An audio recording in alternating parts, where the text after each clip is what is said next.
semuanya. Samin merupakan sebutan bagi keturunan para pengikut Samin Surrensi Teko, seorang tokoh yang mengajarkan pengetahuan kearifan lokal dan interaksi antara manusia dengan alam, yakni sedulur sikep. Sebutan suku Samin disumatkan karena mereka mengikuti dan mempertahankan ajaran Samin Teko yang muncul pada masa kolonial Belanda di tahun 1890. Samin Suroshin Teko atau Raden Kohar, juga dikenal sebagai Ratu Adil Heru Cakra, dengan gelar Prabu Panembahan Surya Ngalam yang lahir pada tahun 1859.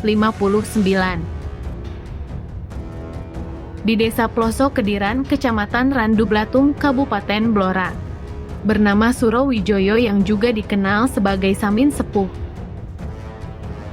Samin Suroshin Teko mengajarkan sedulur sikep yang secara turun-temurun dipertahankan dalam keseharian masyarakat pada masa penjajahan Belanda. Masyarakat Samin mengobarkan semangat perlawanan yang dilakukan tanpa kekerasan. Perlawanan masyarakat Samin dilakukan dengan cara menolak membayar pajak, serta menolak segala peraturan yang dibuat pemerintah kolonial. Pembangkangan inilah yang membuat munculnya citra buruk orang Samin di tengah masyarakat pada saat itu. Suku Samin kemudian mengisolasi diri, hingga akhirnya pada tahun 1970-an, mereka baru mengetahui jika Indonesia telah merdeka. Masyarakat Samin dapat ditemui di dua wilayah, seperti di Bojonegoro, Jawa Timur, dan Blora, Jawa Tengah. Orang Samin hidup serba sederhana, dalam pandangan mayoritas orang kota. Rumah-rumah mereka dari papan kayu, di sekelilingnya ada tegal dan sawah yang hijau dan luas. Selain itu, mereka gemar saling membantu jika sesamanya ada yang kesulitan. Mereka tak meminta bayaran, semuanya ikhlas berbondong-bondong menolong. Mayoritas dari mereka bermata pencaharian sebagai petani dengan menerapkan sistem pertanian yang tetap menjaga keseimbangan alam. Sebab bagi mereka hidup berasal dari dan untuk alam. Masyarakat Samin berpegang teguh pada ajaran sedulur sikep yang terdiri dari tuntunan pepali atau larangan. Dan pedoman ajaran itu berisi pesan moral antara lain, jujur, sabar, dan menerima dengan ikhlas akan anugerah Sang Pencipta. Tuntunan tersebut saling berintegrasi dan menjadi perekat hubungan antar sesama manusia, yang akhirnya membentuk kedamaian pada masyarakat. Samin sikep juga dapat diartikan sebagai orang yang bertanggung jawab. Suku Samin memiliki rasa kemanusiaan yang tinggi sebagai pembendung sifat-sifat tercela. Ada pula larangan mutlak dalam ajaran Samin seperti bersikap dengki, iri serai, dan tidak membeda-bedakan sesama makhluk hidup.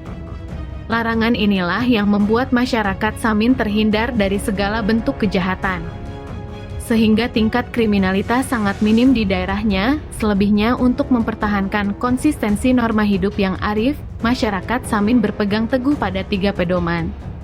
Seperti pengucap partikel dan kelakuan yang artinya ucapan, pikiran, dan tindakan yang perlu diperhatikan. Maka dari itu masyarakat Samin Bojonegoro senantiasa berjaga. Pada masa kini, mereka tidak lengah dengan tetap merekatkan ajaran-ajaran Samin pada kehidupan sehari-hari, dari keindahan hidup yang berpendar dari kearifan dan kesederhanaan. Ambisi dan egoisme yang menyakiti kebanyakan masyarakat modern nyaris tak dilihat mereka. Tidak hanya memikirkan tentang keseimbangan alam dan kerukunan hidup antar warga saja, namun juga memikirkan kelangsungan alam untuk generasi penerus dan membantu dalam menjaga keutuhan persatuan nasional. Bagaimana bisa ajaran tersebut bertahan di era yang sudah modern ini? Karena ajaran tersebut sudah menyatu pada sistem kehidupan masyarakat. Masyarakat Samin juga memegang teguh prinsip terhadap sesama, yaitu tidak boleh menyia-nyiakan orang lain, cacat seperti apapun.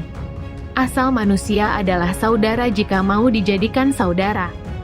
Kalau menurut kalian semuanya, gimana pendapatnya tentang ajaran orang Samin ini? Jawab di komentar ya. Salam Bledos.